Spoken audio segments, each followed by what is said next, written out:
Preparing for CIB exam, then do watch this video till end, because in this particular video we are going to cover the very important topics, and further this video is going to be very important for you for the upcoming exam of CAIB. So whether you are going to prepare in Hindi mixed English language or you are preparing in English language, both the courses are available with the learning sessions over there, which you can basically be enrolling, signing up at our website, that is mentioned on the screen over there and also present in the description box below. Or you can simply scan the QR code over here and further can navigate to the website over there, or you can alternatively download our Android application, which is available in the name of IIBF Learning Center. And if you are iOS user, do download My Institute application and use the organization code GEGKT and start preparing for the same. We are having the full course for CAIB, in which we will be covering all the 5 papers of the CAIB, including the 5 elective subjects over there. And further, those are available in Hindi mixed English language. The electives are available only in bilingual language and not available in English language. But in English language, we are having the full-fledged 4 compulsory subjects, and we are covering the full course videos which are covered in chapter-wise manner. We are having the full course case study videos, and we are having the chapter-wise previous questions, mock test, mega mock test, each and everything is there. And also we are going to provide you with the complimentary access to the ePDF notes, so as that you can escalate your revision throughout the time when you will be preparing for the CIB over there. So do enroll right now and start preparing for the same, and don't forget to watch this video till end. And further, if you like this video, do like this video and share this video among your friends and colleagues who have been preparing for CAIB. पहली चीज जो हम credit delivery में पढ़ने वाले हैं, that is regarding the documentation. अब एक चीज को समझना यहाँ पर जरूरी है कि डॉक्यूमेंटेशन जरूरी क्यों है। ठीक है, पहली चीज तो यही है कि डॉक्यूमेंटेशन जरूरी क्यों है। ठीक है, लाइकवाइज आपके पास कोई कंपनी आई या कोई बोरोर आया जिसने कोई लोन लेना है, ठीक है, वो पर्सन ने आकर आपको अपनी डिटेल्स बताई, आपने उस लोन को पूरा अप्रेज किया। ठीक है, अब अप्रेज करने के बाद आपने ये डिसाइड किया कि इसकी आपने कौन सी सिक्योरिटी क्रिएट करनी है, किस चीज के ऊपर चार्ज क्रिएट करना है, क्या टर्म्स एंड कंडीशंस रहेंगी। तो इन सभी चीजों को चेक करने के लिए आपको बेसिकली क्या है कि बैंक अपने आप को सिक्योर करना चाहता है। बैंक यहां पर लोन को डिसबर्समेंट करने से पहले अपने आप को सिक्योर करना चाहता है कि इन केस अगर जो बोरोर है वो अपनी टर्म्स एंड कंडीशंस जो उसके साथ तय की गई हैं, जो कोवेनेंट्स उसके साथ तय किए गए हैं, अगर उनके ऊपर खरा नहीं उतरता तो उसके केस में XYZ को कानून के दायरे में लेकर आया जा सके। ठीक है, तो क्रेडिट डिलीवरी किससे रिलेटेड है? सबसे पहली चीज है हमारी डॉक्यूमेंटेशन से रिलेटेड है कि हमने डॉक्यूमेंटेशन करनी है। अब डॉक्यूमेंटेशन में क्या क्या चीजें हैं, डॉक्यूमेंट किस हिसाब से चाहिए? सो डॉक्यूमेंटेशन इस हिसाब से होनी चाहिए कि जो भी आपने चार्ज क्रिएट करना है, चाहे आपने प्राइमरी सिक्योरिटी के ऊपर चार्ज क्रिएट करना है, चाहे आपने कोलेटरल सिक्योरिटी यानी कि जो सेकेंडरी सिक्योरिटी है उसके ऊपर चार्ज क्रिएट करना है, ठीक है, चाहे आपने जो टर्म्स एंड कंडीशंस हैं वो स्टिपुलेट करनी है, जिनके बेस पर फर्दर जो लोन है वो चलेगा, जो रीपेमेंट शेड्यूल्स हैं या फिर जो भी क्राइटेरियाज हैं वो सभी यहां पर इसमें शामिल रहते हैं, किसमें? डॉक्यूमेंटेशन में। सो डॉक्यूमेंटेशन को आप इस तरह से वैलिड तरह से आप यहां पर एग्जीक्यूट करना चाहते हैं, प्रॉपर उसकी स्टैंपिंग करना चाहते हैं। एग्जीक्यूशन से हमारा मतलब क्या है कि आप प्रॉपर तरीके से डॉक्यूमेंट्स को एग्जीक्यूट करेंगे, आप उनकी स्टैंपिंग करेंगे, जहां कहीं विटनेस की रिक्वायरमेंट है वहां पर विटनेस को भी लेंगे। ठीक है, ताकि अगर ये डॉक्यूमेंट्स, जिन डॉक्यूमेंट्स को आपने यहां पर चार्जेस को क्रिएट करने के लिए, टर्म्स एंड कंडीशंस को मनवाने के लिए यहां पर लिया है बोरोर से, अगर उनको कल कोर्ट के दायरे में लेकर जाया जा सके तो वहां पर वो क्या हो, अवेलेबल हो, वहां पर वो सही रहे, कोर्ट उनको उनसे इनकार ना करे। ठीक है, तो ये चीज रहती है डॉक्यूमेंटेशन के रिगार्डिंग। तो अब इसकी थ्योरेटिकल पार्ट को कवर कर लेते हैं। So first thing over it here says documents are required to be signed by borrowers and guarantors। ठीक है, तो डॉक्यूमेंट के ऊपर साइन कौन करता है? बोरोर करते हैं, गारंटर करते हैं। अब जब साइन करने की बात आती है तो बोरोर एंड गारंटर वही कर सकते हैं जो ऑथराइज्ड हैं, जिनके पास कैपेसिटी है कि वो साइन कर सकते हैं। लाइकवाइज अगर कोई अनसाउंड माइंड का पर्सन है, अगर कोई अनसाउंड माइंड का पर्सन है या फिर कोई ल्यूनेटिक पर्सन है या फिर कोई ड्रंकर्ड पर्सन है, यानी कि अपने अभी वो होशो हवास में नहीं है, तो ड्रंकर्ड पर्सन है, अनसाउंड माइंड पर्सन है, ल्यूनेटिक पर्सन है, या फिर माइनर है जो किसी तरह के कॉन्ट्रैक्ट में आ ही नहीं सकता, या किसी कानून के द्वारा, किसी कोर्ट के द्वारा उसे एडजुडिकेट किया गया है कि वो किसी भी तरह के कॉन्ट्रैक्ट में नहीं पड़ सकता। तो अगर इनमें से कोई भी एक चीज है तो उसके बेस पर जो पर्सन है वो डॉक्यूमेंट्स के ऊपर साइन नहीं कर सकता, क्योंकि वो उसकी कैपेसिटी नहीं है साइन करने की। फर्दर जो बोरोर है, जो यहां पर गारंटर है, ही और she must be authorized to sign. ठीक है, लाइकवाइज अगर कंपनी के बिहाफ पर अगर कोई पर्सन साइन करने वाला है तो कंपनी के बोर्ड ऑफ डायरेक्टर की तरफ से प्रॉपर रेजोल्यूशन हो, जिसके बेस पर जो पर्सन है वो यहां पर सिग्नेचर जो है वो कर पाएगा। ठीक है, तो ये चीज यहां पर ध्यान में रखने वाली है, जिनको आपने समझना है। Further second point it says in addition to borrower as the sign the documents which create the charge over primary security, यानी कि जो कोई भी आपने एसेट क्रिएट किए हैं बैंक फाइनेंस के तहत, आपने उनके ऊपर भी तो चार्ज क्रिएट करना है। तो चार्जेस डिफरेंट तरह के रहते हैं जिनके बारे में फर्दर पढ़ेंगे। ठीक है, तो उनके ऊपर चार्ज क्रिएट करना है। फर्दर अगर कोई कोलेटरल सिक्योरिटी, कोई सेकेंडरी सिक्योरिटी प्रोवाइड की गई है ऑनर के द्वारा एज अ, उसके रेलेवेंट जो भी डॉक्यूमेंट्स हैं उनको भी साइन करना पड़ेगा। एंड फर्दर जहां पर जो ऑनर है कोलेटरल सिक्योरिटी का, वो बोरोर के अलावा कोई और पार्टी है। कई बार केस क्या रहता है, जो लोन है पर्सन ए ने लेना है लेकिन इसके नाम में अपनी कोई प्रॉपर्टी नहीं है। ठीक है, तो ये क्या कहता है कि ये कहता है कि पर्सन सी की प्रॉपर्टी ना आप यहां पर मॉर्गेज कर लो। तो पर्सन सी को यहां पर आपको को बोरोर बनाना पड़ेगा या फिर आपको इसको गारंटर बनाना पड़ेगा, उसके बाद इसकी सिक्योरिटी को कंसीडर किया जा सकता है। ठीक है, एंड फर्दर जो गारंटर है फिर वो जो भी डॉक्यूमेंट्स रहेंगे, रेलेवेंट डॉक्यूमेंट्स रहेंगे, उनके ऊपर वो सिग्नेचर्स करेगा ताकि रेलेवेंट चार्ज जो है वो क्रिएट किया जा सके। फर्दर इट इज रिगार्डिंग कि कुछ एक पॉइंट है जो यहां पर क्रेडिट ऑफिसर को समझने चाहिए in the connection with execution of the documents. तो पहली चीज है कि डॉक्यूमेंट्स जो हैं वो प्रॉपरली स्टैम्प्ड हो। ठीक है, स्टैंपिंग जो होती है ये आपकी date of execution of document से पहले की होनी चाहिए या उस दिन की होनी चाहिए। ठीक है, मान लीजिए अगर एक लोन सैंक्शन किया गया एंड डिसबर्स किया गया 31/3/2020 को, 31/3/2020 को यहां पर लोन सैंक्शन किया गया। अब यहां पर क्लोजिंग का जोर था, अफरा तफरी में जो क्रेडिट मैनेजर था उसने यहां पर डॉक्यूमेंटेशन के ऊपर स्टैंपिंग नहीं की। ठीक है, अब जब स्टैंपिंग आगे अगले दिन वो स्टैंप पेपर लेने जाएगा तो हो सकता है कि उसको पिछले दिन के स्टैंप पेपर कहां से मिलने हैं। अगर तो उसके पास ओल्ड स्टॉक पड़ा है क्रेडिट मैनेजर के पास, इन केस वो वहां पर साइन करवा सकता है, लेकिन ऐसी प्रैक्टिस नहीं बनानी है। आपको जिस दिन आपने क्रेडिट सैंक्शन करना है उस दिन, यानी कि जिस दिन डॉक्यूमेंट्स को एग्जीक्यूट करना है, सैंक्शन की बात नहीं करेंगे, सॉरी, हम एग्जीक्यूशन की बात करेंगे। Important word is execution here. Execution का मतलब हमने पढ़ ही लिया, दैट इज आपने डॉक्यूमेंट्स को साइन करवाना है, स्टैंपिंग करवानी है, फर्दर विटनेसिंग करवानी है जहां कहीं भी रिक्वायर्ड है।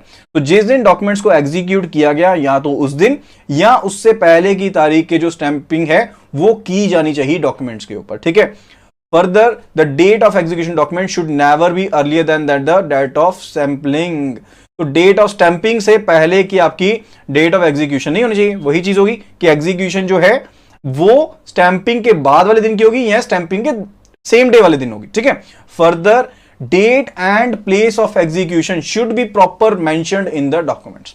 अब डॉक्यूमेंट्स के ऊपर जो भी डेट है, जो भी प्लेस ऑफ एग्जीक्यूशन है, वो प्रॉपरली मेंशन किया होना चाहिए। अब डेट एंड प्लेस का क्या चक्कर है, डेट आपकी हेल्प करती है लॉ ऑफ लिमिटेशन के तहत फाइंड आउट करने के लिए कि लिमिटेशन कब तक अलाइव रहेगी। लिमिटेशन कब तक अलाइव रहेगी इस चीज को फाइंड आउट करने के लिए तारीख हेल्प करती है। फर्दर जो प्लेस ऑफ एग्जीक्यूशन है ये आपकी हेल्प करती है कि इन केस अगर लोन में किसी तरह का डिफॉल्ट रहता है, डिफॉल्ट जरूरी नहीं है मॉनेटरी डिफॉल्ट हो सकता है कोई नॉन फाइनेंशियल डिफॉल्ट हो, एंड कोई डिस्प्यूट रहता है, एंड अगर आप कोई केस यहां पर फाइल करना चाहते हैं बोरोर के ऊपर, एग्जीक्यूटर्स के ऊपर, तो उस केस में आपका जो प्लेस ऑफ एग्जीक्यूशन है वो डिसाइड करेगा कि कौन सी कोर्ट के ज्यूरिसडिक्शन में आपके यहां पर लोन यहां पर पड़ेगा। ठीक है, so that depends upon the place of execution. तो डेट एंड प्लेस को यहां पर डॉक्यूमेंट्स के ऊपर मेंशन करना बहुत ज्यादा जरूरी बन जाता है। Further it should be ensured that the parties executing the documents have the necessary authority and the capacity. तो इस चीज को, इस पॉइंट को हम ऑलरेडी कवर कर चुके हैं, यानी कि जिन पर्संस ने यहां पर एग्जीक्यूट करना है डॉक्यूमेंट को, उनके पास नेसेसरी अथॉरिटी हो, कैपेसिटी हो। लाइकवाइज एक एग्जांपल दूं आपको, तो यहां पर एक पार्टनरशिप फर्म है, 3 पार्टनर्स हैं, एबीसी पार्टनरशिप फर्म है यहां पर, एंड यहां पर हुआ क्या कि लोन डॉक्यूमेंट को एग्जीक्यूट करने के लिए सिर्फ और सिर्फ पर्सन ए आ गया, सिर्फ और सिर्फ पर्सन ए आ गया, एंड इसने कहा कि मैं एबीसी फर्म के नाम पर यहां पर लोन लेना चाहता हूं। तो अगर यहां पर डॉक्यूमेंट सिर्फ और सिर्फ ए के द्वारा एग्जीक्यूट किए जाते हैं तो क्या वो लोन वैलिड रहेगा एबीसी फर्म के नाम में? बिल्कुल भी नहीं, वो लोन एबीसी फर्म के नाम में यहां पर वैलिड नहीं रहेगा। इन केस अगर इसको यहां पर मैंडेट दिया गया है एंड इसको मैनेजिंग पार्टनर बनाया गया है बाकी पार्टनर्स के द्वारा, उस केस में वैलिड हो सकता है, लेकिन अदरवाइज ये वैलिड नहीं होंगे कि अकेला यहां पर पार्टनर साइन कर दे। ठीक है, इसी तरह से हमने कंपनी का एग्जांपल लिया था कि जैसे यहां पर कंपनी है एक्सवाईजी कंपनी ने यहां पर लोन लेना है। अब एक्सवाईजी कंपनी यहां पर लोन लेने के लिए आना जाती है, तो इसने अपने किसी इंप्लॉय को भेज दिया कि वो तुम जाकर डॉक्यूमेंट को एग्जीक्यूट कर दो। तो क्या ये पॉसिबल रहेगा? ये पॉसिबल नहीं रहेगा। तो अगली बार क्या किया, कंपनी ने डायरेक्टर को भेज दिया। कंपनी ने क्या किया, डायरेक्टर को भेज दिया कि तुम जाकर साइन कर दो। तो क्या ये वैलिड होगा?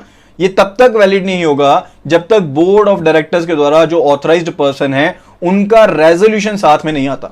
उनका रेजोल्यूशन साथ में नहीं आता तो बोर्ड ऑफ डायरेक्टर की तरफ से आपको क्या चाहिए, रेजोल्यूशन की कॉपी साथ में चाहिए, जिससे आप इस चीज को ऑथराइज करेंगे कि कंपनी ने इस पर्सन को ऑथराइज किया है, इस पर्सन को मान्यता दी है कि ये लोन ले सकता है कंपनी के नेम के बिहाफ पर। एंड फर्दर जो भी यहां पर चीजें रहेंगी उसकी पर्सनल वेरिफिकेशन, ये वो सब चीजें यहां पर आपको साथ में लेनी पड़ेगी यहां पर। लेकिन सिर्फ और सिर्फ हम बात करें रिगार्डिंग द एग्जीक्यूशन, तो यहां पर बोर्ड ऑफ डायरेक्टर से रेजोल्यूशन की कॉपी लेनी पड़ेगी।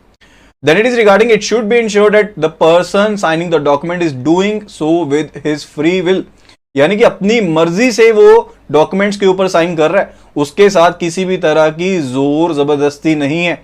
इन केस अगर पर्सन यहां पर कहता है कि उसके साथ जोर जबरदस्ती की गई है तो उसके केस में वो डॉक्यूमेंट्स वैलिड नहीं होंगे एंड फर्दर एक इंक्वायरी सेटअप की जाएगी। Then it is regarding the document should be filled in before these are signed, यानी कि डॉक्यूमेंट्स को जब भी साइन किया जाएगा उससे पहले उनको भरा होना चाहिए। अब ये चीज यहां पर क्यों जरूरी है? क्योंकि डॉक्यूमेंट्स के केस में ज्यादातर जैसे हम डॉक्यूमेंट्स करते हैं ना, सिग्नेचर्स करवाते हैं, एग्जीक्यूट करवाते हैं, तो लोन एक दिन की कहानी तो है नहीं है, मल्टीपल डेज पर डिफरेंट कस्टमर्स ने आकर लोन लेना है। तो बैंक्स ने क्या कर लिया, अपने स्टैंडर्ड यहां पर एग्रीमेंट्स बना लिए, लाइकवाइज हाइपोथिकेशन का एग्रीमेंट बना लिया। ठीक है, अब वहां पर जहां पर अमाउंट भरा जाना है, जहां पर बोरोर का नेम भरा जाना है, उन प्लेसेस को खाली रखा जाता है, बाकी जो एग्रीमेंट है वो फुल इन लिखा रहता है। ठीक है, तो आपको जो भी यहां पर ब्लैंक्स रहेंगे ना उनको प्रॉपरली भरना है। यानी कि अगर अमाउंट आपने पहले भरा नहीं, बाद में आप कितना भी अमाउंट भर सकते हैं, तो वो चीज वैलिड नहीं होगी, वो चीज वैलिड नहीं होगी। तो इस चीज को अपना प्रैक्टिस भी नहीं बनाना कि कल की डेट में आपने कोई फाइल आप भरना भूल गए, बाद में वो फाइल जब कोर्ट में पेश होगी तब वहां पर आपका केस जो होगा वो वैलिड नहीं रहेगा। Then it is in the case of companies, the charge should be registered with ROC, Registrar of Companies, within 30 days from the date of execution of the documents. तो जब भी यहां पर कंपनी के केस में आपने किसी एसेट के ऊपर चार्ज क्रिएट करना है, कंपनी का कोई एसेट है जिसके ऊपर बैंक ने यहां पर अपना चार्ज क्रिएट करना है, तो उसके केस में ये जो चार्ज क्रिएट होगा ना, इसको 30 दिन के अंदर अंदर क्रिएट करना होगा। जब भी डॉक्यूमेंट्स को एग्जीक्यूट किया गया है, जब भी डॉक्यूमेंट्स को यहां पर एग्जीक्यूट किया गया है, तो डॉक्यूमेंट एग्जीक्यूशन के विद इन 30 डेज यहां पर जो चार्ज है उसे आरओसी के पास रजिस्टर करवाना होगा, रजिस्ट्रार ऑफ कंपनी के पास रजिस्टर करवाना होगा। एंड जिम्मेदारी किसकी होगी? फीस कौन पे करेगा? कंपनी इटसेल्फ इस फीस को पे करेगी एंड रजिस्टर करवाएगी। इन केस यहां पर कंपनी यानी कि जो बोरोर है, कॉर्पोरेट बोरोर है, अगर यहां पर रजिस्ट्रार ऑफ कंपनीज के पास चार्ज को रजिस्टर नहीं करवाता, तो उसके केस में यहां पर जो लेंडर है, जो क्रेडिटर है, उसके पास राइट रहता है कि वो आरओसी के पास चार्ज क्रिएट करवा सकता है एक नोटिस सर्व करते हुए।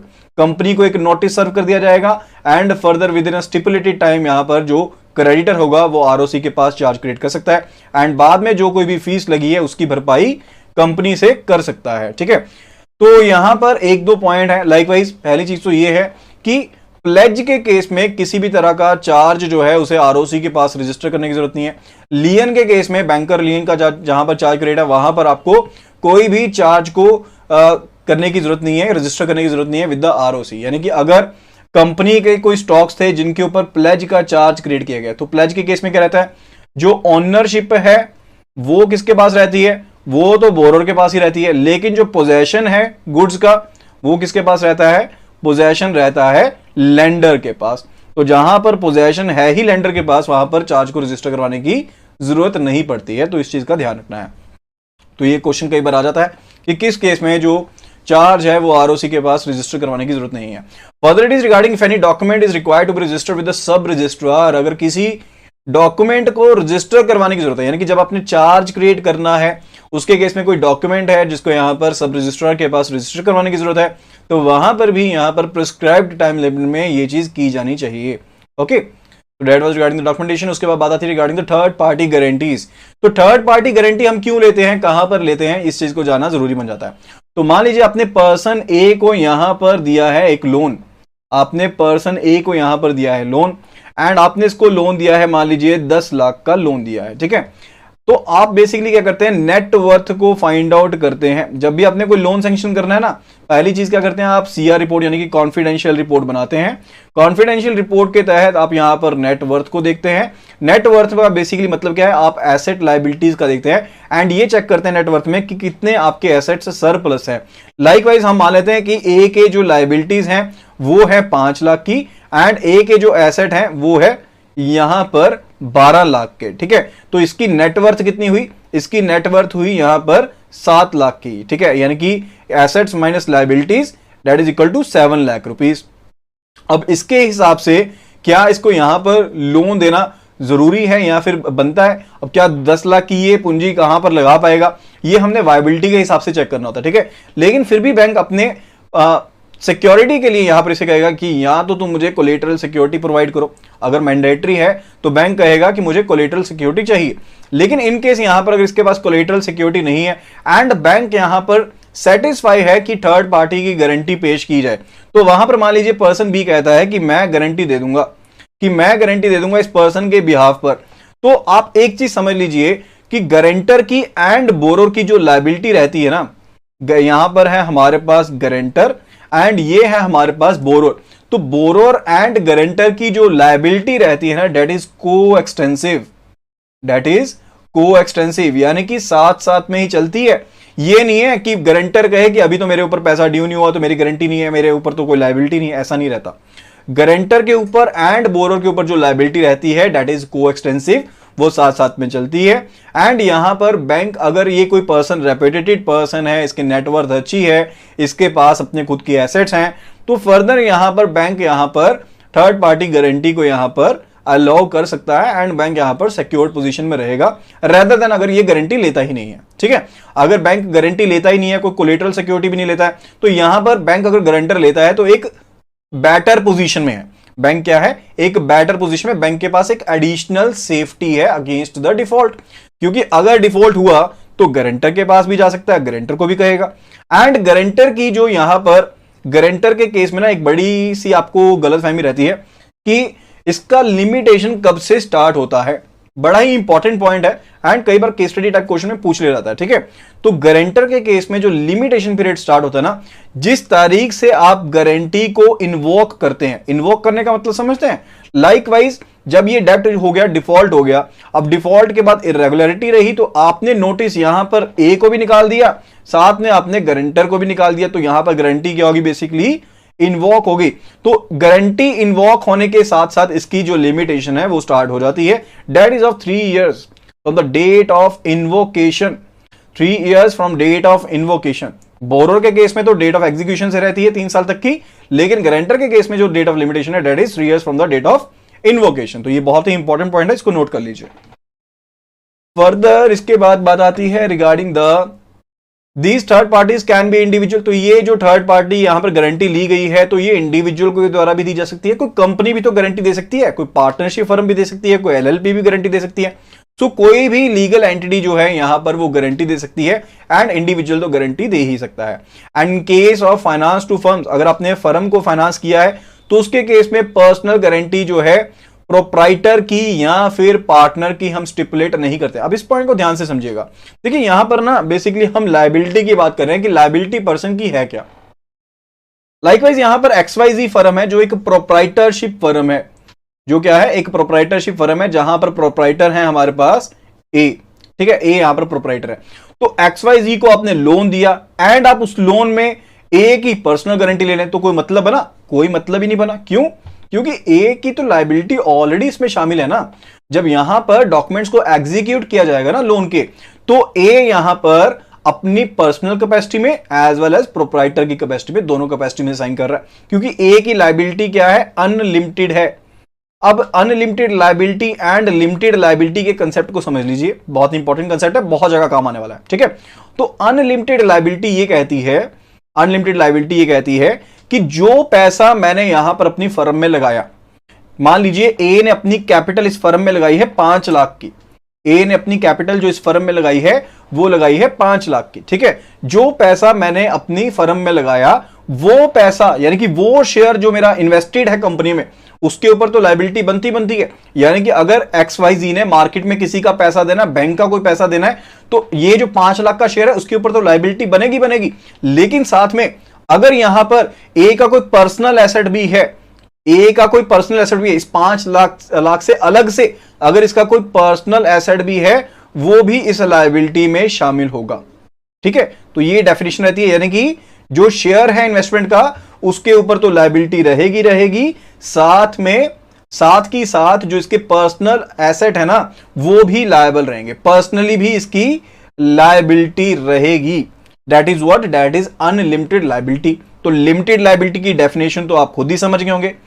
लिमिटेड लायबिलिटी क्या हुई? लिमिटेड लायबिलिटी रहती है जहां पर जो शेयर मेरा इन्वेस्टेड है ना फर्म में, सिर्फ उतने शेयर के ऊपर ही लायबिलिटी है मेरी, 5 लाख के ऊपर ही लायबिलिटी है। कल को अगर कंपनी कहे कि बाकी आपके पर्सनल जो एसेट है वो भी लायबल है, तो वो चीज पॉसिबल नहीं होगी। किस केस में?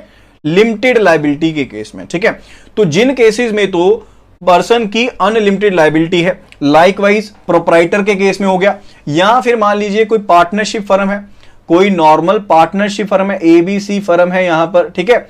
तो एबीसी फर्म में ए की जो लायबिलिटी है, बी की जो लायबिलिटी है, सी की जो लायबिलिटी है, ये अनलिमिटेड लायबिलिटी होती है। यानी कि इन्होंने जो अपना पैसा लगाया है एबीसी फर्म में वो तो लायबल है ही है, साथ की साथ ये पर्सनली भी लायबल है, ठीक है। लेकिन एलएलपी के केस में ऐसा नहीं होता। एलएलपी होती क्या? एलएलपी का मतलब ही क्या? लिमिटेड लायबिलिटी पार्टनरशिप, उसको बनाया ही इसी वजह से गया। कंपनी के केस में भी ऐसा ही रहता है। कंपनी के केस में भी जो शेयर है उतना शेयर ही आपका लायबिलिटी के बीच में आता है। आपकी लायबिलिटी जो होती है वो अनलिमिटेड लायबिलिटी नहीं होती है। तो यहां पर पॉइंट क्या कहा गया? पॉइंट ये कहा गया है यहां पर, in case of finance to firms, अगर आप फर्म्स को फाइनेंस देने वाले हैं तो पर्सनल गारंटी अगर प्रोप्राइटर की ले रहे हैं या फिर पार्टनर की स्टिपुलेट की गई है, तो वहां पर उसका कोई मतलब नहीं बनता, वो गारंटी लेने का कोई मतलब नहीं बनता। ये चीज यहां पर कही गई है।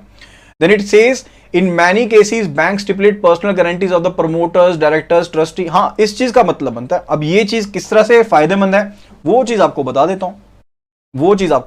जैसे कि हमने बात की थी रिगार्डिंग की ये यहां पर हमारे पास है एक कंपनी, XYZ कंपनी है, ठीक है। अब XYZ कंपनी के कुछ एक परमानेंट मेंबर्स होंगे जिन्होंने अपनी पैसा यहां पर लगाया हुआ है, जो यहां पर हम जिन्हें प्रमोटर कहते हैं या फिर जो ओनर्स होते हैं कंपनी के, ठीक है, अगर प्राइवेट लिमिटेड कंपनी की बात कर रहे हैं, या फिर जो ट्रस्टी, अगर ट्रस्ट का केस है, या फिर जो ट्रस्टी है, ठीक है, अगर ट्रस्ट का केस है, तो इस केस में क्या है, अगर इनकी हम गारंटी डलवाते हैं ना तो वो आपके पास सरप्लस पॉइंट है, क्योंकि इनकी लायबिलिटी अदरवाइज क्या है?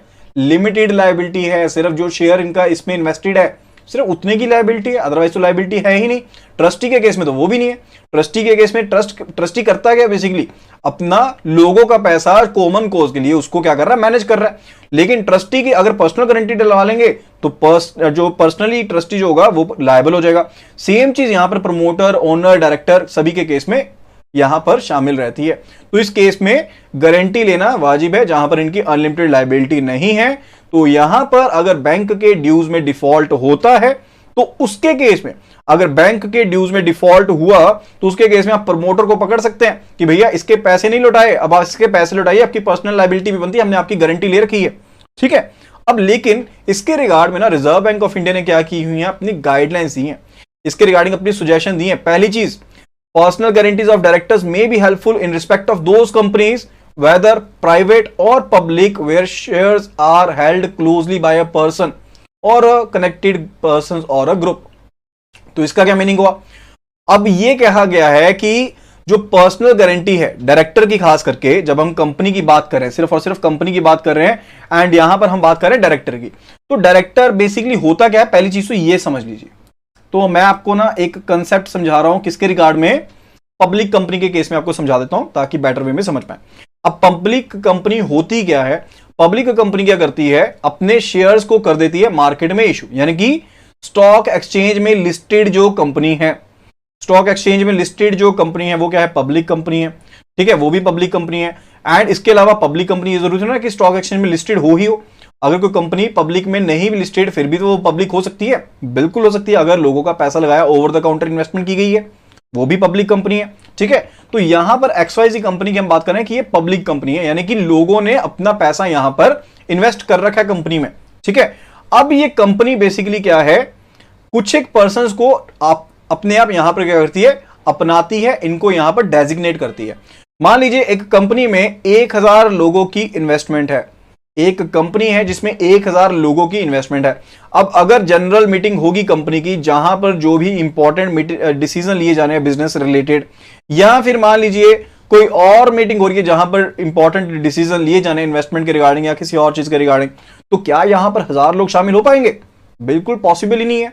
उसको यहां पर मेंटेन करना, सभी के सिग्नेचर्स करवाना पॉसिबल नहीं है। तो ये 1000 बंदे मिलकर क्या करते हैं, ये कहते हैं कि हमने ना डायरेक्टर अपॉइंट कर देते हैं, हम डायरेक्टर्स को अपॉइंट कर देते हैं। ये डायरेक्टर्स जो होंगे, डायरेक्टर या फिर डायरेक्टर्स जो होंगे ना, ये बेसिकली क्या करेंगे, ये हमारे बिहाफ पर ये डिसीजंस लिया करेंगे, ये हमारे बिहाफ पर डिसीजंस लिया करेंगे, ठीक है।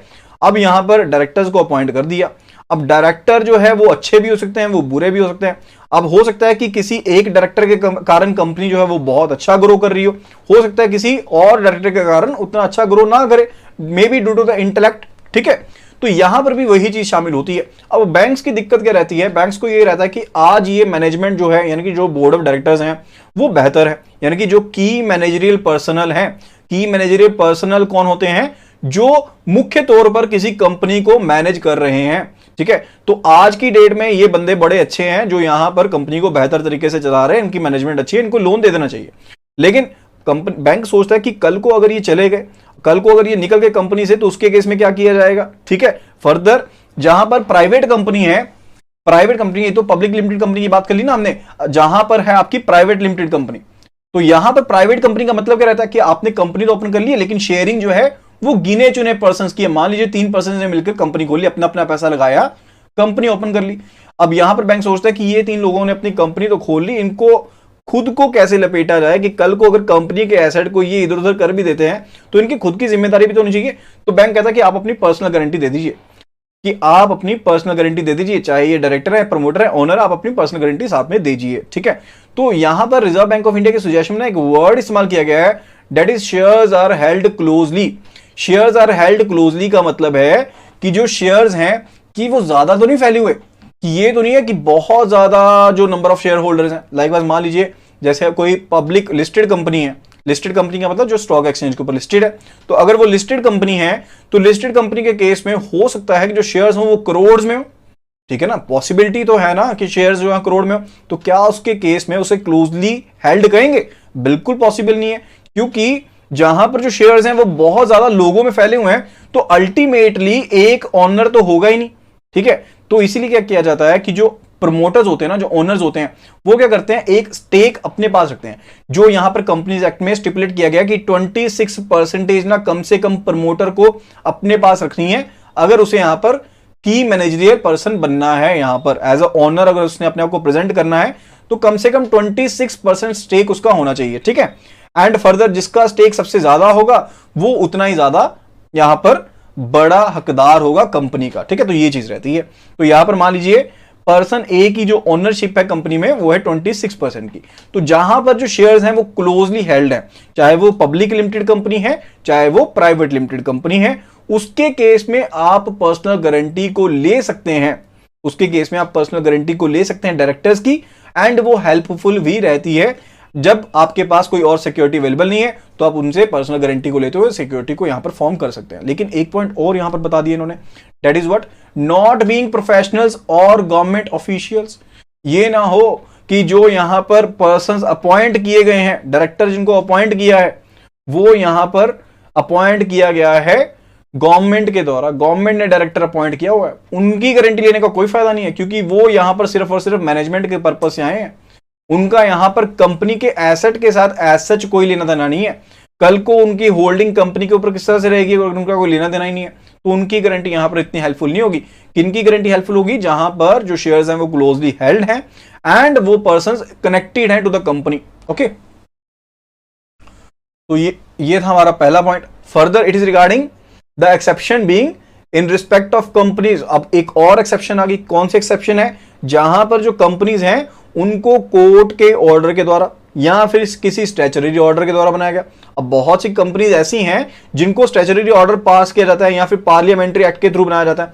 अब उसके केस में जो कंपनी है उसकी मैनेजमेंट जो है उसके पावर्स तो डेलीगेट की गई हैं, लेकिन उस मैनेजमेंट के पास क्या कंपनी के रिगार्डिंग कोई हक है, क्या ऑनरशिप है? नहीं है। तो ठीक है, वहां पर भी डायरेक्टर्स के नाम में कोई गारंटर लेने का फायदा नहीं होगा। ठीक है, and further where personal guarantee is considered necessary, जहां पर यह माना जाता है कि पर्सनल गारंटी जो है वो जरूरी है, the guarantee should preferably be that of the principal member. तो वही बात जो मैं बार बार रिपीट कर रहा हूं, 3-4 बार रिपीट कर चुका हूं, वही चीज यहां पर फिर से कही गई है कि जो प्रिंसिपल मेंबर्स हैं, जो हकदार हैं ना कंपनी के, उनकी गारंटी लेने का फायदा है।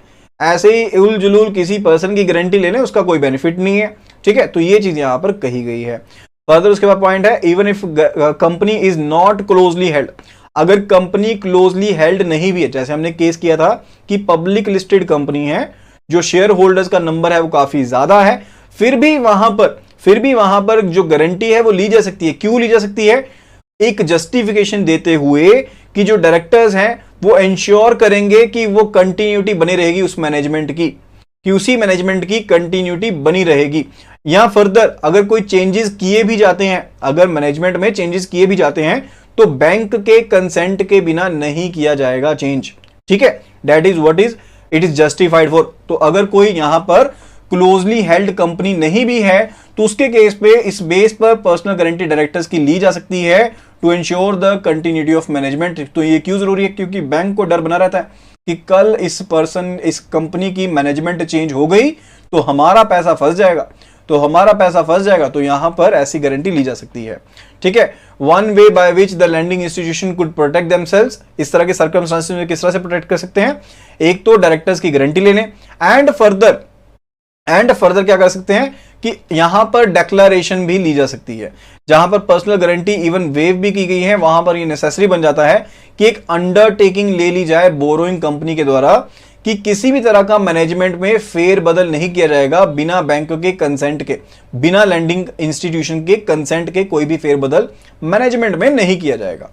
Then it is regarding personal guarantee of the directors may be helpful with regard of the public limited companies where the advance is on an unsecured basis। तो जहां पर आप पब्लिक लिमिटेड कंपनी को loan तो दे रहे हैं, अब वो क्लोजली हेल्ड भी नहीं है, इतना शेयर वहां पर क्लोजली हेल्ड भी नहीं है। ठीक है, तो पब्लिक लिमिटेड कंपनी के केस में क्या है कि कंपनीज की ना टाइप रहती है। पब्लिक कंपनी का मतलब ये नहीं कि गवर्नमेंट कंपनी है, पब्लिक कंपनी का मतलब है कि जो लिस्टेड कंपनी जहां पर लोगों का पैसा लगा हुआ है, सिंपल एज दैट। ठीक है, तो यहां पर क्या है कि इनकी रेटिंग की जाती है, इन कंपनीज की क्या की जाती है? रेटिंग की जाती है। अब मान लीजिए कि कंपनी को आपने लोन तो दे दिया लेकिन उसकी रेटिंग भी बेहतर नहीं है, एंड जब बड़े लोन दिए जाते हैं ना तो उनकी रेटिंग जो होती है ना वो ग्रेडिंग पर्पस से होती है, इन्वेस्टमेंट ग्रेडिंग होती है इनकी। ठीक है, जो बड़े लोन दिए जाते हैं इन लोन्स को बेसिकली इन्वेस्टमेंट ग्रेड में रखा जाता है, इनको इन्वेस्टमेंट ग्रेड में रखा जाता है। तो यहां पर अगर रेटिंग बेहतर है फिर तो ठीक है, आपका सिक्योर्ड लोन है। ठीक है, लेकिन जहां पर आपकी जो कंपनी है जिसको आपने लोन दिया पब्लिक लिस्टेड कंपनी को एंड उसकी रेटिंग भी बेहतर नहीं है, ठीक है, तो उसके केस में वो अनसिक्योर्ड एडवांस हो गया ना, तो उसके केस में अगर आप पर्सनल गारंटी लेते हैं ना तो वो ज्यादा बेटर है। ठीक है, तो उसमें आपको क्या रहता है? हेल्प रहती है, आपके पास एक तरह से एक एडिशनल सेफ्टी नेट रहता है। Further, it is regarding there may be public limited companies whose financial position और capacity for cash generation is not satisfactory.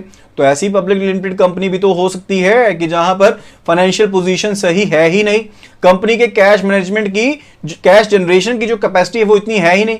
ठीक है, लाइकवाइज कंपनी है कि वो प्रॉफिट तो शो कर रही है, कंपनी ने प्रॉफिट तो शो किया, लेकिन क्या ये पॉसिबल है कि 100 का 100% आपका कैश की फॉर्म में प्रॉफिट हो भी सकता है, लेकिन ज्यादातर होता नहीं है। प्रॉफिट जो है वो आपका अक्रूअल बेसिस पर अकाउंटिंग रहती है। अक्रूअल बेसिस का मतलब क्या रहता है कि आपका जब भी ड्यू हुआ पैसा आपने शो कर दिया कि ये मेरे प्रॉफिट में शामिल हो गया, लेकिन एक्चुअली वो कैश की फॉर्म में तो तब आएगा ना जब आपके पास कैश आएगा। लाइकवाइज ये मान लीजिए XYZ कंपनी है, इसने 30 जून को इसने पैसे लेने थे ए से, 5 करोड़ रुपया लेना था, 5 करोड़ लेना था इसने ए पर्सन से 30 जून को। अब 30 जून निकल गई ना, ड्यू हो गया पैसा, तो XYZ कहेगा मेरा पैसा ड्यू हो गया, ये मेरे प्रॉफिट में आ गया 5 करोड़, ये मेरे प्रॉफिट में शामिल हो गया। ठीक है, लेकिन असल में तो ये 5 करोड़ आया ही नहीं, असल में तो ये 5 करोड़ आया ही नहीं। ठीक है, तो यहां पर अक्रूवल बेसिस पर अकाउंटिंग होती है, तो प्रॉफिट जरूरी नहीं है कि जितना प्रॉफिट शो किया है कंपनी के पास एक्चुअल में उतने फंड्स अवेलेबल हो। तो जहां पर पब्लिक लिमिटेड कंपनी जो है उसकी फाइनेंशियल पोजीशन खस्ता हाल है एंड या फिर उसके पास कैश जनरेशन जो है उसकी सेटिस्फैक्टरी नहीं है, वहां पर थर्ड पार्टी गारंटी जो है वो रेलेवेंट रहती है। That is cases where there is likely to be considerable delay in creation on charge of asset। अब बड़ी बार ये रहता है कि आपने किसी कंपनी को लोन दे दिया, अब इनको प्रोजेक्ट फाइनेंस किया, जो हमने पिछले वीडियो में कवर किया था, प्रोजेक्ट फाइनेंस यहां पर किया गया, तो क्या प्रोजेक्ट जो है वो एक ही दिन में कंप्लीट हो जाएगा? नहीं, प्रोजेक्ट को कंप्लीट होने में समय लगेगा एंड इन बिटवीन आप जेस्टेशन पीरियड भी दे देते हैं। इन बिटवीन आपने क्या दे दिया? जेस्टेशन पीरियड दे दिया, यानी कि मॉरेटोरियम पीरियड दे दिया। उससे ऊपर पर्सन ने ईएमआई तो पे करनी नहीं है, साथ के साथ अभी एसेट भी क्रिएट नहीं हुआ, डिसबर्समेंट पे डिसबर्समेंट तो होती जा रही है लेकिन अभी चार्ज क्रिएट नहीं हो रहा। तो उस केस में क्या होगा? उसके केस में आप एक क्या ले लेते हैं? गारंटी, सूटेबल गारंटी ले लेते हैं इंटरिम पीरियड को कवर करने के लिए। इंटरिम पीरियड बेसिकली वो पीरियड रहता है जब आपने डिसबर्समेंट तो कर दी है लेकिन इन बिटवीन अभी चार्ज क्रिएट नहीं हुआ है, चार्ज क्रिएट नहीं होता है। ठीक है, लाइकवाइज हो सकता है जब हमने ना आउटराइट परचेज करने के लिए खास करके पैसा देना होता है ना। आउटराइट परचेज क्या होती है? जैसे आपने बाहर पर्सन ए को एक घर दे दिया, पर्सन ए को एक बिल्ट हाउस लेने के लिए दे दिया। अब बिल्ट हाउस को पहले जब लिया जाएगा तो पहले रजिस्ट्री ए के नाम में होगी, फर्दर उसके बाद यहां पर रजिस्ट्री बैंक के नाम में होगी। यही प्रोसेस रहता है, यही प्रोसेस रहता है। तो ये आउटराइट परचेज होगी बिना यहां पर बैंक के नाम पर रजिस्ट्री हुए, पहले ए के नाम में रजिस्ट्री होगी, उसके बाद यहां पर बैंक के नाम में रजिस्ट्री होगी। ठीक है, तो यहां पर आउटराइट परचेज के केस में खास करके ऐसी जो गारंटी है वो ले लेनी चाहिए। Then it is regarding the guarantee of parent company may be obtained in case of subsidiaries. In case of subsidiaries, यहां पर XYZ कंपनी है, इसकी एक सब्सिडरी है ABC। ठीक है, अब इसकी सेटिस्फैक्टरी पोजीशन है नहीं अभी इतनी, ये साउंड है, ये कंपनी साउंड है, चलती चलाई हुई कंपनी है, लेकिन ये इतनी सेटिस्फैक्टरी नहीं है। इसको अगर लोन यहां पर बैंक ने देना है तो बैंक कहेगा कि पेरेंट कंपनी गारंटी दे दे, उसमें क्या जाता है। ठीक है, further it is regarding personal guarantees are relevant where the balance sheet और financial statement of a company discloses interlocking of funds. यानी कि एक कंपनी एक ग्रुप है, बेसिकली एक ग्रुप है जिसमें डिफरेंट एसोसिएट है एक ही कंपनी के, डिफरेंट एसोसिएट्स हैं एक ही कंपनी के, यानी कि एक पूरा का पूरा ग्रुप है जिसके अंडर डिफरेंट डिफरेंट क्या है? एसेट्स है। एंड यहां पर जो पैसा दिया गया है वो क्या है? इंटरलॉकिंग हो गई है फंड्स की। इसने पैसा इसको दे दिया, इसने पैसा इसको दे दिया, इसने किसी और को पैसा दे दिया, आपस में किया हुआ है। ठीक है, तो उसके केस में क्या? पर्सनल गारंटी वहां पर भी रेलेवेंट रहती है।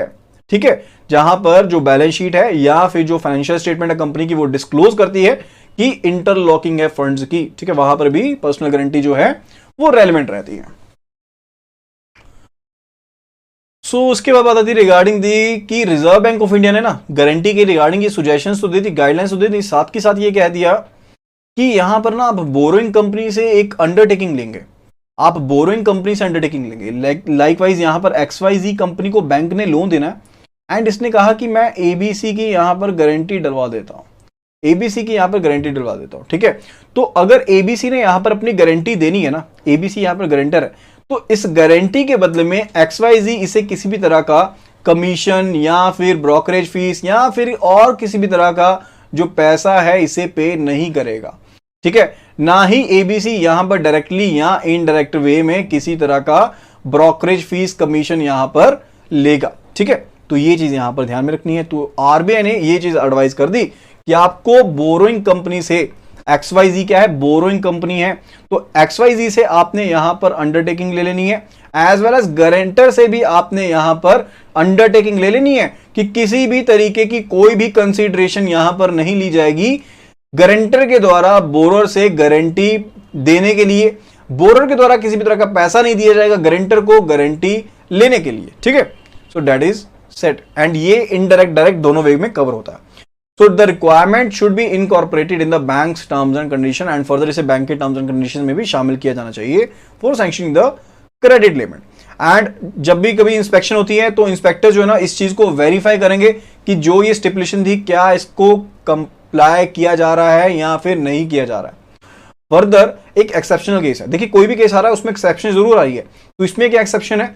इन केस इन केस जहां पर जो असिस्टेड कंसर्न है वो सही नहीं कर रही है एंड जो एग्जिस्टिंग गारंटर है अब वो मैनेजमेंट के साथ कनेक्टेड नहीं है, ठीक है। लाइकवाइज हम यहां पर बात कर रहे थे कि XYZ की गारंटी दी है ABC ने, अब XYZ जो है अब वो बेटर नहीं कर रही है, XYZ सही नहीं कर रही है, यानी कि ठीक है थोड़ा बहुत चल ही जा रहा है लेकिन बेटर नहीं कर रही है, ठीक है। लेकिन ABC जो है यहां पर जिसने गारंटी दी है, इसके जो गारंटर्स है यानी कि जो डायरेक्टर्स है, अब वो इसकी मैनेजमेंट के साथ एसोसिएटेड नहीं है, यानी कि पर्सन ए था जिसने यहां पर गारंटी के पेपर्स के ऊपर साइन किए थे ABC के रेजोल्यूशन के मुताबिक, ठीक है। लेकिन अब पर्सन यहां पर इसकी मैनेजमेंट के साथ एसोसिएटेड नहीं है, ठीक है। तो वहां पर अगर यहां तो नई मैनेजमेंट की गारंटी अवेलेबल नहीं है या फिर अगर इनएडिक्वेट है, यानी कि जो नई मैनेजमेंट है इसकी गारंटी या तो इनएडिक्वेट है या फिर गारंटी है ही नहीं, अवेलेबल ही नहीं है नई डायरेक्टर्स की, तो उसके केस में यहां पर रिम्यूनरेशन दी जा सकती है गारंटर को। तो XYZ यहां पर इसको रिम्यूनरेशन दे सकता है ताकि ये अपनी गारंटी को कंटिन्यूड रखे, ठीक है। तो एक्सेप्शन का केस भी समझ में आ गया। तो it was regarding the third party guarantees. अब उसके बाद बात आती है regarding the charges over the securities. तो जब भी आप चार्ज क्रिएट करते हैं तो कौन कौन से चार्ज होते हैं? मॉर्गेज का चार्ज रहता है, हाइपोथिकेशन होता है, प्लेज है, लियन है, असाइनमेंट है। सो मॉर्गेज जो रहती है वो इमूवेबल सिक्योरिटीज के फॉर्म में क्रिएट की जाती है, ट्रांसफर ऑफ प्रॉपर्टी एक्ट में कवर्ड है। 6 तरह की मॉर्गेज रहती है, equitable mortgage, simple mortgage and उसके बाद usufructuary mortgage, English mortgage, mortgage by conditional sale, ठीक है, एंड एनोमलस मॉर्गेज। तो ये 6 मॉर्गेज की टाइप्स रहती हैं। तो फर्दर यहां पर लैंड के केस में, बिल्डिंग के केस में, या फिर अगर कोई मशीनरी है that is embedded to the earth, उसके केस में मॉर्गेज का जो चार्ज है वो क्रिएट किया जाता है। फर्दर यहां पर प्लेज का केस देखिए तो प्लेज का जो चार्ज है that is created in the case of movable assets. Pledge का जो चार्ज है ये मूवेबल एसेट्स के क्रिएट में मूवेबल एसेट्स के केस में किया जाता है। एंड यहां पर प्लेज के केस में हमने ऑलरेडी देखा कि जो पोजेशन है वो किसके पास रहता है? Possession is with the lender. Possession जो है वो रहता है लेंडर के पास, पोजेशन रहता है लेंडर के पास, एंड ऑनरशिप जो रहती है वो बोरोर के पास ही रहती है, ऑनरशिप बोरोर के पास ही रहती है। लाइकवाइज जब गोल्ड लोन देते हैं ना, तो गोल्ड लोन के केस में गोल्ड तो बैंक अपने पास रखेगा, तो उसके केस में क्या है, यहां पर प्लेज का चार्ज क्रिएट किया जाता है, उसके केस में प्लेज का चार्ज क्रिएट किया जाता है। इसी तरह से शेयर्स के केस में, स्टॉक्स के केस में, या फिर फर्दर जो रॉ मटेरियल इनके केस में भी कई बार क्या होता है, प्लेज का चार्ज क्रिएट किया जाता है। अब कई बार क्या रहता है कि जो बोरोर है ना, जो बोरोर है यहां पर, उससे एक अंडरटेकिंग ले ली जाती है, उससे एक अंडरटेकिंग ले ली जाती है, बोरोर से एक अंडरटेकिंग ले ली कि ये रख रखाव करेगा बैंक के बिहाफ पर, ये रख रखाव करेगा बैंक के बिहाफ पर, एंड फर्दर इस अंडरटेकिंग को इसने एक्सेप्ट कर लिया। तो इसके केस में है तो बैंक के पास ही, बैंक ने प्लेज का चार्ज क्रिएट किया हुआ है, यानी कि पोजेशन बैंक के पास रहना चाहिए, लेकिन यहां पर बैंक के बिहाफ पर जो बोरोर है वो इसका रखरखाव करेगा, ठीक है। तो इसके केस में इस तरह की प्लेज को क्या कहते हैं, that is called constructive pledge, that is called constructive pledge, ठीक है। फर्दर इट इज रिगार्डिंग कि अगर यहां पर बोरोर ने क्या किया, बोरोर ने अपने गडाउन की या फिर अपने वेयर हाउस की, बोरोर ने जहां पर वेयर हाउस में अपने स्टॉक्स को रखा हुआ है, जिसके अगेंस्ट इसने क्या लेना है, यहां पर लोन लेना है। बहुत बार ऐसा होता है कि बोरोर की प्रोड्यूस जो है वो बनी पड़ी है या बोरोर के प्रोडक्ट बने पड़े हैं, तो बोरोर के अभी काम में भी नहीं आने, वो ऐसा FMCG प्रोडक्ट्स नहीं है। एंड बोरोर क्या कहता है कि इस वेयर हाउस की जो प्रॉपर्टी है ना, यानी कि बेसिकली इसका स्टॉक ही है वो, उसके बेस पर मुझे लोन चाहिए। तो बोरोर क्या करता है, अपने वेयर हाउस की कीज ना जाके as a symbol of pledge यहां पर बैंक को दे देता है। इस तरह की प्लेज को क्या कहते हैं, that is called symbolic pledge, that is called symbolic pledge, okay. तो that is it. After that उसके बाद बात आती है रिगार्डिंग द हाइपोथिकेशन।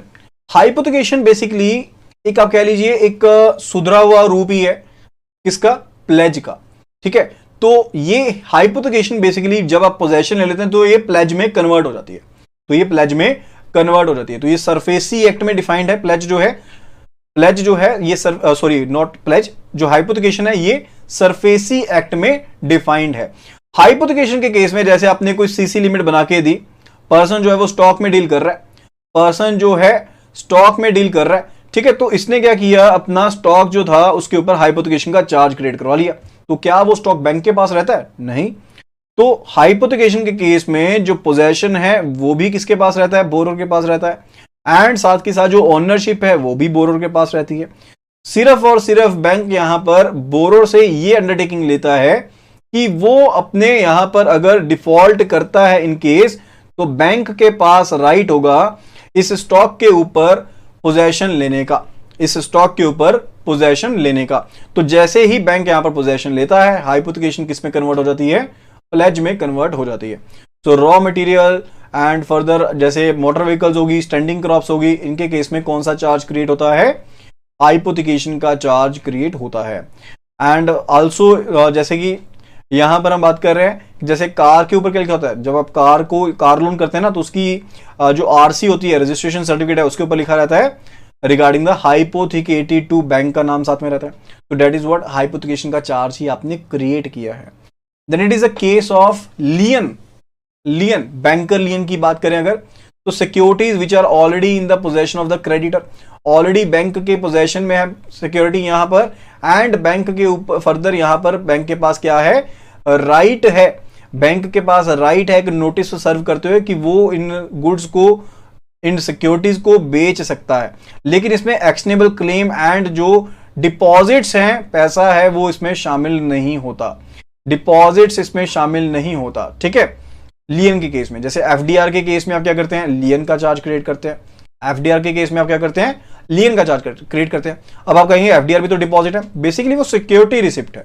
बेसिकली क्या है? वो सिक्योरिटी रिसिप्ट है। ठीक है, further it is a case of the assignment, that is the actionable claims. तो एक्शनेबल क्लेम्स के केस में जो चार्ज क्रिएट किया जाता है वो असाइनमेंट का चार्ज क्रिएट किया जाता है। जैसे कि बुक डेप्ट है, एलआईसी पॉलिसी है, उनके ऊपर असाइनमेंट का चार्ज क्रिएट किया जाता है। ओके, उसके बाद बात आती है regarding the possession of security. तो प्लेज के केस में पोजेशन किसके पास रहता है? प्लेज के केस में यहां पर लेंडर के पास रहता है। ठीक है, जो ओनरशिप है वो बोरोर के पास रहती है, जो यहां पर पोजेशन है वो बैंक के पास रहता है। हाइपोथिकेशन के केस में possession as well as ownership borrower के पास ही रहती है। ओके, फर्दर इसके बाद बात आती है रिगार्डिंग इनमें डिफरेंसेस देख लेते हो। हाइपोथिकेशन जो है ये एक्सटेंडेड कंसेप्ट है किसका? प्लेज का। वेयर एज प्लेज जो है that is bailment of goods, security bailment of goods है, जहां पर आप बेसिकली क्या करते हैं? गुड्स को अपने पोजेशन में ले लेते हैं सिक्योरिटी को क्रिएट करने के लिए। मॉर्गेज बेसिकली क्या है? ट्रांसफर ऑफ इंटरेस्ट है, किसमें? इमूवेबल प्रॉपर्टी में। इमूवेबल प्रॉपर्टी के केस में ट्रांसफर ऑफ इंटरेस्ट है, जहां पर आप अपना जो लोन है या फिर फ्यूचर डेप्टर्स को सिक्योर करना चाहते हैं। That is defined under transfer of property act section 58। अगर लीगल स्टैच्यू की बात करें, हाइपोथिकेशन सरफेसी एक्ट में डिफाइंड है, प्लेज जो है इंडियन कॉन्ट्रैक्ट एक्ट में डिफाइंड है, मॉर्गेज जो है ट्रांसफर ऑफ प्रॉपर्टी एक्ट में डिफाइंड है। तो एप्लीकेबिलिटी का पॉइंट हम ऑलरेडी पढ़ चुके हैं। हाइपोथिकेशन जो है, प्लेज जो है, ये मूवेबल गुड्स के केस में रहती है। फर्दर जो मॉर्गेज है ये इमूवेबल प्रॉपर्टी का केस रहता है। ठीक है, एंड फर्दर यहां पर एक पॉइंट आया है कि बुक डेप्ट्स जो है हाइपोथिकेशन में आएगा। तो बुक डेप्ट्स जो हैं वो हाइपोथिकेशन का चार्ज भी क्रिएट हो सकता है, उनके ऊपर प्लेज का चार्ज भी क्रिएट हो सकता है। Okay, then it is regarding the types of assets covered. कौन कौन से एसेट्स कवर्ड हैं? तो स्टॉक, हाइपोथिकेशन के केस में stock, vehicles, plant machinery, standing crops covered है। एंड यहां पर अगर देखें प्लेज के केस में तो shares, KVP Kisan Vikas Patra, NSCs, materials और other goods not embedded to earth, वो सभी प्लेज के केस में यहां पर कवर हो सकते हैं। फर्दर अगर इमूवेबल प्रॉपर्टी की बात करें तो यहां पर लैंड एंड बिल्डिंग होगी, plant and machinery that is embedded to the earth, वो सभी यहां पर कवर है। पोजेशन की बात करें यहां पर, तो पोजेशन जो है हाइपोथिकेशन के केस में वो बोरोर के पास रहता है, प्लेज के केस में लेंडर के पास रहता है। एंड यहां पर इमूवेबल प्रॉपर्टी के केस में देखें तो यहां पर जो पोजेशन है वो डेप्टर के पास रहता है, except the case of usufructuary mortgage. Usufructuary mortgage के केस में जो पोजेशन है वो यहां पर बैंक को देना पड़ता है। That is a case of the right of bank to sell. तो बैंक के पास बेचने का अधिकार कब आता है? तो इसके लिए पहले जो हाइपोथिकेशन है वो प्लेज में कन्वर्ट होती है, एंड फर्दर नोटिस देते हुए यहां पर जो गुड्स हैं उनको बेचा जा सकता है। इसी तरह से अगर प्लेज का केस देखें तो यहां पर नोटिस देते हुए जो प्लेज किया हुए गुड्स हैं उनको यहां पर बेचा जा सकता है। फर्दर अगर हम बात करते हैं रिगार्डिंग द मॉर्गेज, तो यहां पर सरफेसी एक्ट के अंडर कवर किया गया है तो सरफेसी एक्ट के अंडर कवर होगा। अगर किसी और यहां पर प्रॉपर्टी जो है वो किसी और कोर्ट के दायरे में आती है तो वहां पर कोर्ट में फाइल करते हुए केस को यहां पर प्रॉपर्टी को बेचा जा सकता है पोजेशन लेते हुए। फर्दर नेचर ऑफ चार्ज की बात करें तो ये फ्लोटिंग इक्विटेबल चार्ज यहां पर क्रिएट होता है। प्लेज के केस में फिक्स्ड चार्ज क्रिएट है एंड इमूवेबल प्रॉपर्टी के केस में भी फिक्स्ड चार्ज क्रिएट होता है। ठीक है, फ्लोटिंग चार्ज का मतलब है कि अंडरलाइंग वैल्यू जैसे कम ज्यादा होती रहेगी उसी तरह से चार्ज की वैल्यू कम ज्यादा होती रहेगी, लेकिन प्लेज एंड मॉर्गेज के केस में ऐसा नहीं होता है। ओके, देन उसके बाद बात आती है regarding the disbursal of loans. उसके बाद बात आती है regarding the disbursal of loan. तो सबसे पहले हम पढ़ने वाले हैं regarding the working capital loan. Working capital loan, working capital basically क्या होती है? वर्किंग कैपिटल क्या होती है? वर्किंग कैपिटल जैसे सीसी लिमिट है ना, that is working capital, cash credit account. ठीक है, तो यहां पर बोरर को होता है कि उसने जितनी भी अपनी ट्रांजैक्शंस है, सेल्स की जितनी भी प्रोसीड्स हैं, उनको अपने सीसी अकाउंट के थ्रू ही निकालना है, उनको अपने सीसी अकाउंट के थ्रू ही निकालना है। लाइकवाइज यहां पर XYZ ने यहां पर सीसी लिमिट ली है, तो जो भी ट्रांजैक्शन होंगी इसकी सेल की, परचेज की, वो सभी इसने अपने सीसी अकाउंट के थ्रू ही करनी है। ये नहीं है कि XYZ ने सीसी ले ली ABC बैंक से, कैश क्रेडिट की फैसिलिटी ले ली ABC बैंक से एंड उसके बाद यहां पर बिना ABC बैंक की मंजूरी के इसने अपना करंट अकाउंट ओपन करवा लिया, यहां पर किसी और बैंक में, PQR बैंक में ओपन करवा लिया एंड इसके थ्रू अपनी सेल्स को जो प्रोसीड्स हैं इनको लेकर आ रहा है, तो उसके केस में दिक्कत हो जाएगी। किसके लिए? ABC बैंक के लिए, क्योंकि इसकी सीसी यहां पर उसके केस में सर्व नहीं होगी। ठीक है, तो इस चीज के लिए यहां पर रिक्वायर्ड बन जाता है कि बिना बैंक की परमिशन के, खास करके जब हम लेंडर बैंक की बात करें तो लेंडर बैंक की परमिशन के बिना कोई और बैंक में अकाउंट ओपन नहीं किया जाएगा। ठीक है, एंड फर्दर सीसी के केस में जो भी पीरियोडिक स्टेटमेंट्स हैं यहां पर वो जमा करवानी होती हैं ताकि आप ट्रांजैक्शंस को जांच सकें कि ट्रांजैक्शंस आपके थ्रू आ रही हैं नहीं आ रही हैं। लाइकवाइज अगर XYZ ने अपनी क्वार्टरली सेल्स जो हैं वो शो करी 80 lakhs की, वो शो करी 80 lakhs की, लेकिन आपके पास जो क्रेडिट आए हैं वो सिर्फ आए हैं 30 lakhs के, तो इसका मतलब है कहीं ना कहीं तो फेरबदल हुआ है, कहीं ना कहीं तो दिक्कत रही है। तो आप फाइनेंशियल स्टेटमेंट्स को देखेंगे, सिर्फ और सिर्फ फाइनेंशियल स्टेटमेंट्स को भी देख लेंगे तो भी आपके पल्ले ये चीज पड़ जाएगी। ठीक है, आप यहां पर फिर XYZ को उसके हिसाब से नोटिस सर्व कर सकते हैं कि आपने टर्म्स एंड कंडीशंस को फुलफिल नहीं किया। Further the drawings in the cash credit accounts are regulated through the system of drawing power. तो ड्राइंग पावर के हिसाब से यहां पर अलाउ किया जाता है कि सीसी में से कितना पैसा निकाला जाएगा। ठीक है, एंड जो ड्राइंग पावर है that is always lesser than और इक्वल टू सैंक्शन लिमिट, यानी कि सैंक्शन लिमिट मैक्सिमम अमाउंट रहता है जो ड्राइंग पावर रह सकती है, जितना पैसा एक फर्म जो है वो निकाल सकती है। सो डिफरेंट कंडीशंस हो सकते हैं जिसके बेस पर यहां पर ड्राइंग पावर जो है वो यहां पर स्टिपुलेट की जाएगी। Further it is regarding disbursal of entire working capital limit is by way of cash credit gives wide flexibility to the borrower. अब यहां पर बोरोर को तो फ्लेक्सिबिलिटी मिल गई, मान लीजिए एक बोरोर की 10 करोड़ की सीसी लिमिट है, बोरोर की क्या है 10 करोड़ की सीसी की लिमिट है। ठीक है, तो बोरोर को तो फ्लेक्सिबिलिटी मिल गई कि वो जब मन करे पूरी की पूरी सीसी ड्रॉ कर ले, नहीं मन तो सारे के सारे पैसा जमा है। लेकिन बैंक के लिए दिक्कत वाली बात होगी, बैंक के लिए दिक्कत की बात होगी किस चीज के रिगार्डिंग? फंड्स को मैनेज करने के रिगार्डिंग, फंड्स को मैनेज करने के रिगार्डिंग। ना तो बैंक यहां पर अर्निंग कर पा रहा है, ना बैंक अपने फंड्स को मैनेज कर पा रहा है।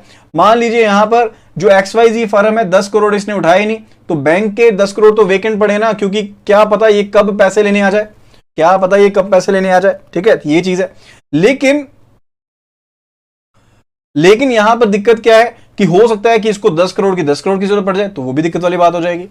यहां पर पॉइंट आ रहा regarding DP is equal to SL भी नहीं होगा, नहीं DP is equal to SL तो हो ही सकता है। I already wrote drawing power is lesser than equal to, I said lesser than equal to sanction limit, तो इक्वल तो हो ही सकता है, उससे ज्यादा नहीं हो सकती DP, सैंक्शन लिमिट से ज्यादा नहीं हो सकती DP, कम या फिर इक्वल तो हो ही सकती है। ठीक है, तो हम पॉइंट कर रहे थे रिगार्डिंग द डिसबर्सल, तो हो सकता है कि यहां पर फ्लेक्सिबिलिटी बोरोर को तो मिल गई कि वो सारे के सारे पैसे निकाल ले, लेकिन यहां पर बैंक के लिए दिक्कत वाली बात है regarding the funds management, and further it also offer scope of diversion of funds by the borrower. तो ये भी तो हो सकता है कि डायवर्जन ऑफ फंड्स हो जाए, क्योंकि यहां पर एंड यूज तो होता ही नहीं ना, एंड यूज तो सीसी के केस में होता ही नहीं है। सिर्फ और सिर्फ जो स्टिपुलेशंस हैं उन्हें यहां पर इस्तेमाल करना होता है, लाइकवाइज स्टॉक को मेंटेन करना है, बुक डेप्ट को मेंटेन करना है, कितना मार्जिन मेंटेन किया जाएगा, सिर्फ इन चीजों को देखना होता है, जिसके बेस पर यहां पर जो ड्राइंग पावर है उसे यहां पर सेट किया जाता है। ओके, फर्दर यहां पर डायवर्जन का स्कोप किस तरह से हो सकता है कि आपने पैसा दिया सीसी के लिए, सीसी का मतलब है शॉर्ट टर्म यूजेस के लिए, अपने शॉर्ट टर्म की जो लायबिलिटीज हैं उनको फुलफिल करने के लिए, नॉट यूजेस नहीं कहेंगे, बेसिकली आपकी जो शॉर्ट टर्म की लायबिलिटीज हैं, जो आपकी लायबिलिटीज हैं शॉर्ट टर्म की, उनको फुलफिल करने के लिए यहां पर आपने सीसी लिमिट प्रोवाइड की, ठीक है। लेकिन अब क्या हुआ कि पर्सन ने, बोरोर ने इस सीसी का इस्तेमाल कर लिया कोई फिक्स्ड एसेट को क्रिएट करने के लिए, फिक्स्ड एसेट को क्रिएट करने के लिए, या फिर कोई ग्रुप था तो उसने सीसी का पैसा लगा दिया अपने किसी और कंपनी में, तो ये सभी क्या होगी, डायवर्जन ऑफ फंड्स होगी, तो इनमें डायवर्जन का स्कोप भी रहता है। तो इसके regarding reserve Bank of India की गाइडलाइंस हैं जिसे हम क्रेडिट डिलीवरी सिस्टम कहते हैं, जिसे हम क्रेडिट डिलीवरी सिस्टम कहते हैं। तो क्रेडिट डिलीवरी सिस्टम के तहत यह कहा गया है कि जहां कहीं भी वो बोरोर जिनकी वर्किंग कैपिटल जो लिमिट की रिक्वायरमेंट्स जो हैं, वर्किंग कैपिटल लिमिट्स की रिक्वायरमेंट जो है, या फिर वो वर्किंग कैपिटल्स को एंजॉय कर रहे हैं अबव रुपीज 10 करोड़, 10 करोड़ या उससे ज्यादा, रुपीज 10 करोड़ और अबव, इतने लिमिट्स को अगर वो एंजॉय कर रहे हैं, तो वहां पर लोन कंपोनेंट उनका 80% का कम से कम होना चाहिए। 80% क्या होना चाहिए, लोन कंपोनेंट होना चाहिए, एंड 20% क्या होगा, यहां पर आपका सीसी कंपोनेंट होगा, ठीक है। तो इस हिसाब से यहां पर बाइफर्केशन होनी चाहिए, जहां पर वर्किंग कैपिटल जो है वो 10 करोड़ या उससे ज्यादा की है, वहां पर लोन कंपोनेंट जो होगा वो 80% का होना चाहिए, एंड फर्दर जो आपका सीसी कंपोनेंट है ये कितना होना चाहिए, 20% का होना चाहिए, ठीक है। लेकिन ये कोई यहां पर बैंक्स के लिए मैंडेटरी नहीं है, बैंक्स को यहां पर पूरी की पूरी फ्रीडम दी गई है कि वो यहां पर जो भी कंपोजिशन है उसको फेरबदल कर सकते हैं। लाइकवाइज सीसी का पार्ट ज्यादा भी कर सकते हैं, जो टर्म लोन का पार्ट है वो भी ज्यादा कर सकते हैं, कम भी कर सकते हैं, यानी कि बैंक अपने हिसाब से यहां पर जो कंपोनेंट है उसे डिसाइड कर सकते हैं अपनी कॉस्टिंग को देखते हुए, फर्दर यहां पर अपने जो भी उनके पास लिक्विडिटी है उसके हिसाब किताब को देखते हुए वो मैनेज कर सकते हैं। Further in the case of borrowers enjoying working capital credit limit of less than 10 crore, जहां पर तो 10 करोड़ से ज्यादा है वहां पर तो ये चीज है, जहां पर 10 करोड़ से कम है वहां पर बैंक को लोन सिस्टम को इफेक्टिव बनाना चाहिए, वहां पर बैंक को चाहिए कि वो लोन सिस्टम के लिए ना लोगों को उत्साहित करे। उत्साहित किस तरह से करेगा, सीसी में मान लीजिए इंटरेस्ट रेट रख दिया बैंक ने 10%, सीसी के लिए इंटरेस्ट रेट रख दिया 10%, लेकिन टर्म लोन के लिए इंटरेस्ट रेट रख दिया कितना, 9%, तो लोग क्या प्रेफर करेंगे, लोग कहेंगे कि इसमें कम इंटरेस्ट है, हम ये लोन लेना प्रेफर करेंगे। तो इसकी वजह से भी बैंक जो है अपने यहां पर सीसी पार्ट को मैनेज कर सकता है, okay. Further it is regarding in respect of certain business, अब इसमें भी एक्सेप्शन है। एक्सेप्शन क्या है कि कई बिजनेस ऐसे होते हैं जो सीजनल बिजनेसेस हैं, जो सीजनल बिजनेसेस हैं, एक ही सीजन में आएंगे उसके बाद नहीं आएंगे, ठीक है। लाइकवाइज हो सकता है कि मैरिज पैलेसेस का काम है, मैरिज पैलेसेस हैं, लाइकवाइज हो सकता है कि होजरी का काम है, ठीक है। तो ये सीजनल काम है, एक बार चल रहा है बाद में चल ही नहीं रहा है, तो अगर आप इसको यहां पर टर्म लोन कंपोनेंट दे देंगे तो क्या ये इंस्टॉलमेंट्स को यहां पर कर पाएगा, बल्कि इसके लिए तो और ज्यादा डिफिकल्टी क्रिएट हो जाएगी, बल्कि लोन सिस्टम के साथ इसके लिए तो और ज्यादा डिफिकल्टी क्रिएट हो जाएगी।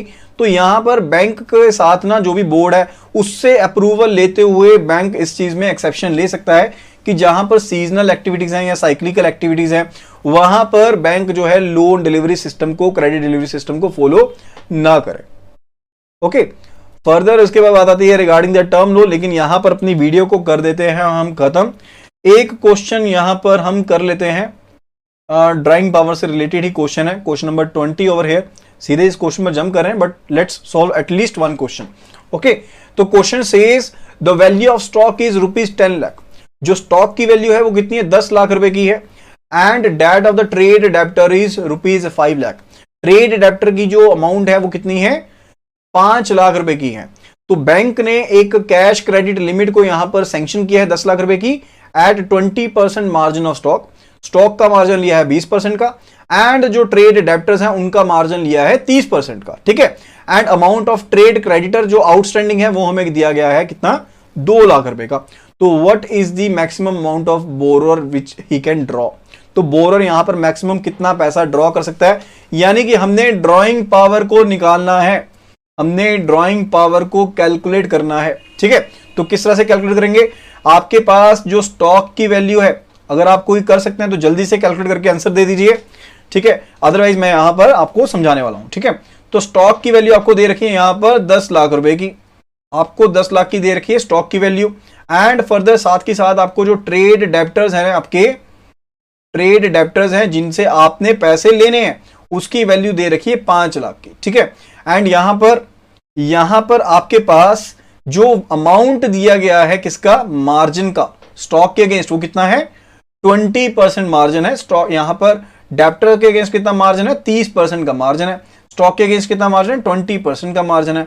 लेकिन साथ के साथ ना एक और यहां पर पॉइंट दिया गया, that is regarding the amount of trade creditors outstanding. Trade creditor का मतलब क्या? जिनसे आपने उधार पर सामान लिया है, जिनसे आपने उधार पर सामान लिया, यानी कि ये जो स्टॉक है ना, इसमें से 2 लाख का सामान तो उधार पर है, तो आपके पास स्टॉक कितना रहा? नेट स्टॉक आपका खुद का कितना रहा, जिसके लिए आप पे कर चुके हैं, उसी के ऊपर आप उसको डीपी को प्रोवाइड करेंगे ना। जो सामान उधार पर है उसको थोड़ा ना अपनी सिक्योरिटी में काउंट करेंगे। ठीक है, तो यहां पर जो स्टॉक का अमाउंट रहेगा that will be 10 - 2 that is equal to 8 lakh rupees. And 8 lakh के रुपीज के ऊपर आप जो वैल्यू यहां पर कंसीडर करेंगे, 80% की वैल्यू कंसीडर करेंगे, क्योंकि आपके पास क्या है? 20% यहां पर मार्जिन है। तो 6.40 लाख आपके पास हो गया यहां पर आपका अमाउंट अगेंस्ट द स्टॉक। अब इसके बाद ट्रेड अडेप्टर के केस में देखें तो 30% का है, तो यानी कि 5 लाख का कितना परसेंट हो गया? 70% हो गया। 5 लाख का 70% कितना होगा? 3.5 लाख हो गया। तो टोटल स्टिपुलेटेड लिमिट कितनी होगी? टोटल यहां पर आपके पास वैल्यू कितनी बन गई? That is equal to 39.90 lakh. तो टोटल आपके पास वैल्यू बन गई 9.90 लाख, जो यहां पर डीपी सेट की जाएगी। So what would be the DP? DP would be 9.90 lakhs. DP would be 9.90 lakhs. Okay, I hope ये यहां पर प्रॉब्लम आपकी क्लियर हो गई होगी।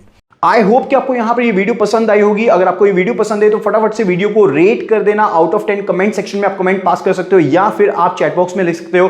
एंड फर्दर आप हमारा कोर्स अभी के अभी ज्वाइन कर लीजिए, जिसमें आपको ऐसी ही अमेजिंग वीडियोस मिलने वाली हैं, ऐसी ही अमेजिंग क्वालिटी के साथ, ताकि आप अपना एग्जाम जो है वो पहली बार में क्लियर कर पाएं। तो आप हमारी एप्लीकेशन जो कि एंड्रॉइड यूजर्स के लिए अवेलेबल है in the name of IIBF learning centre, आप उसे डाउनलोड कर सकते हैं। And if you are iOS user, do download my institute application and use the organisation code GEGKT and start preparing for the same। Application का link आपको description box में मिल जाएगा। एंड फर्दर आप हमें व्हाट्सएप कर सकते हैं हमारा चैनल ज्वाइन करने के लिए। आपको व्हाट्सएप करना है टू द नंबर 9646900030 के ऊपर, and we will be sharing all the links to you and free PDFs to you।